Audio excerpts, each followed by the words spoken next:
What's up you? Meron lang tayong bibigyan ng reaction video dito sa napanood nating isang vlog, mga idol, ko saan mayroon doong Christian na nangangaral ng Word of God at may dumaan doon na isang taong siguro hindi naniniwala sa pangaral about kay Jesus Christ. Yan, binabastos na yung mga idol.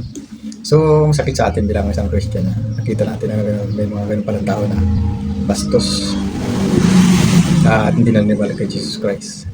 Kaya ating puntahan mga idol kung anong ginawa niya mga idol. Panoorin natin. To give you life.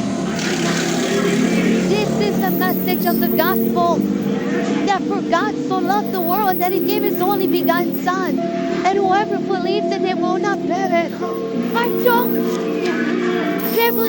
Jesus is my God. Jesus is my God, and you'll forever be my God. I want to tell you, Jesus is the only way. Without Jesus, we have no life.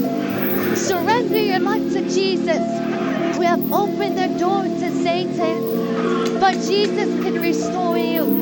Jesus can give you peace. Jesus can give you... Nakita niyo mga idol yung tao.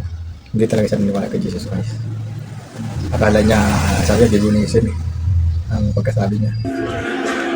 Pero pag talaga na hindi naniwala sa pananampalataya. Pero at hindi yung ano niya, hindi talaga kanyang ginawa na pag pangpastos sa nangangaral. Ayun, magbigay kayo ng reaction mga idol kung dapat ba yung ginawa niyo o hindi.